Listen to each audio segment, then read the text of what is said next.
There are more women than ever before in the financial planning industry, but there's still a ways to go before women truly make their mark in this traditionally male-dominated field. Welcome back to the Financial Services Marketing Blog. I'm Julie Parise. Today we're talking about all the ways women and financial firms can help to promote more women within the business. And we're doing that by going straight to the source, talking with women who work in this field and know firsthand just how hard it can be. Those women are my colleague, Rosa, Senior Account Executive here at Gregory FCA. We'll also bring in Erin, Voisin, Director of Financial Planning at EP Wealth Advisors, and Kathleen Boyd, Certified Financial Planner, with us remotely. Thank you all for joining us here today. Thank you for having me. Haley, we'll start with you. You're a member of the Financial Planning Association, and earlier this year at their conference, you said women were a top talking point. Yes, definitely. This was my second year attending the Financial Planning Association conference, and it was really a noticeable shift with topics around women. There were two main topics that stood out to me. The first was better serving female clients, and the second was how to recruit and retain women in advisors. And, both are really key for advancing women in the industry. You need to have both sides there, you're saying? Definitely. Now, turning to Erin and Kathleen, earlier this month, you were both at the Financial Planning Association's annual conference. Kathleen, what were your biggest takeaways at the event this year? Well, there were a lot of awesome topics discussed, from behavioral finance, financial psychology, to guiding clients around medical insurance. But for me, what held the most weight was the focus on increasing diversity. And there was a talk that was given. It was titled The Economics of Diversity.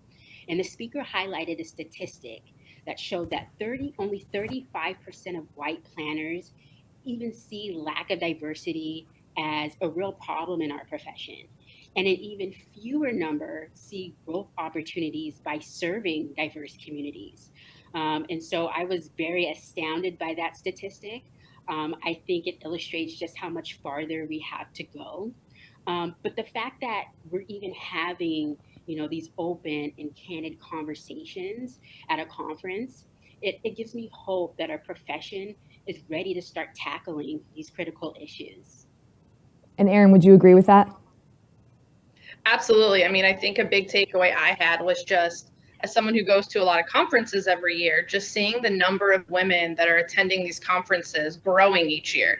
And FPA National, I felt like everywhere I looked around, if I saw two men, I saw two women right next to them. So it was one of the first conferences I attended where I didn't feel like women were the minority of the attendees.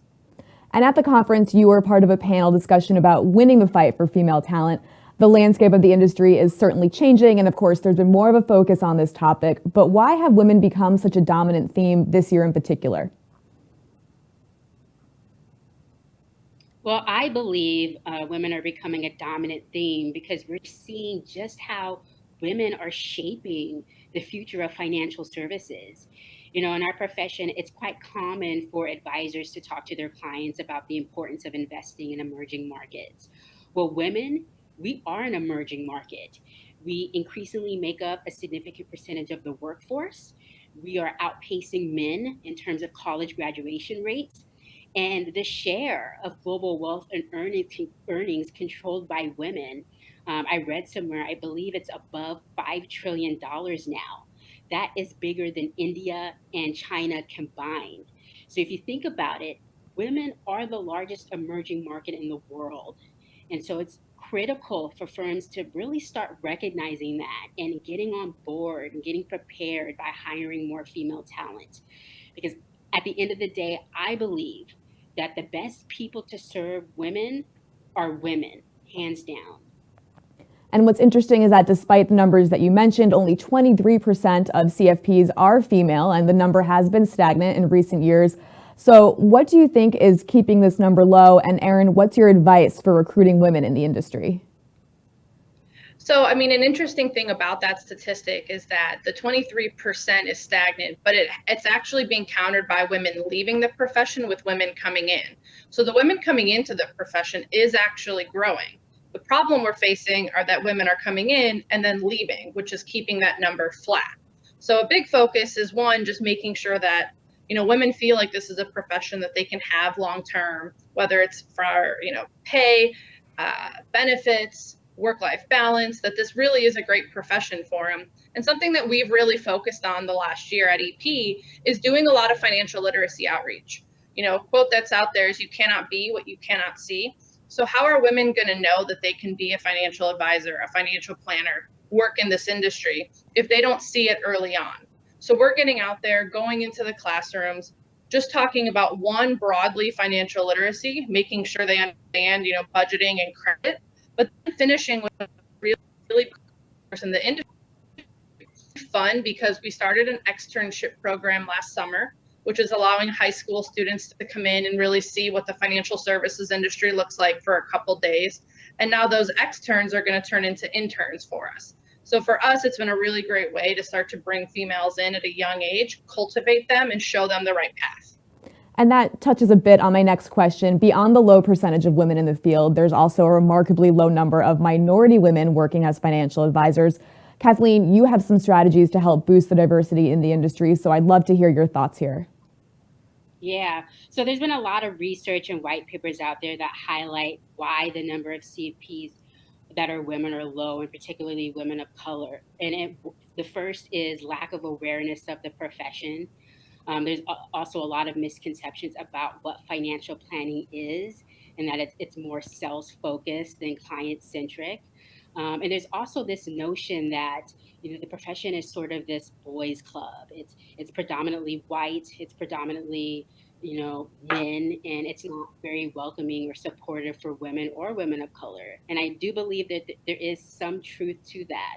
And so, in terms of what we can change that, I think it needs to start early. It needs to start in the classroom. We need advisors and as well as educators in the classroom talking to students about financial planning as a great career alternative to some of these other traditional career paths, and really showing them how, this is a profession where you can make really good money while helping people and doing the right thing. That's important to a lot of women of color. And I do believe that, educators are going to play a really integral role in not only disseminating that message, but also ultimately increasing the diversity. And it's interesting that you mentioned the boys' club idea, because when it comes to financial decision making, 90% of women will be solely responsible for their finances at some point in their lives. So do you have some advice, Erin, for serving women as financial planners? I think the biggest thing to first do is just to listen.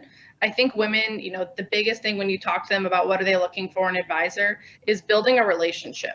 They might not be concerned about what the stock or that bond did. They want to hear that you're listening to them, that you understand what their goals are, what their wishes are for their money, and that you're going to be there to help them see those through.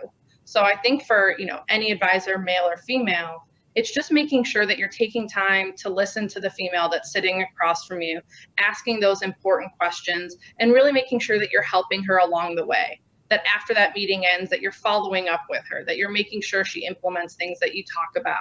You're talking with her other trusted advisors. You're really being the quarterback, that confidant for her, because finances are going to be something, if she hasn't dealt with them her whole life, it's going to be a new kind of scary territory for her. And Kathleen, let's have you weigh in here as well. Yeah, I think it's also important to not paint women with a broad brush and assume that the needs are the same for all women. Women of color in particular have their own unique needs and challenges. And so financial planning will need to be presented differently for that demographic. And so it becomes imperative that advisors in our industry really educate themselves on what are the unique needs of women of color and people of color in general. And then coming back now to a PR and marketing perspective, how do we tackle this problem, Haley, from a public relations standpoint? So from a PR and marketing perspective, the big takeaway here is to be authentic in your activation towards a diversity and inclusion initiative. Having a female focus as a marketing employee really will be transparent in the long run. So having a commitment to whatever initiative you're taking on is really essential and important to have a diverse community among the RA industry. That's a good point. And Haley, I want to thank you for spending some time with us and having a chat with here today. Of course, I want to also thank Kathleen Boyd and Erin Voisin for spending some time with us remotely and really talking about promoting gender diversity and equality. Thanks again, you guys, for spending the time. Thank you for having me. For more video blog posts and trends and issues impacting the RIA and financial services industry as a whole, you can visit our blog at financialservicesmarketing.com.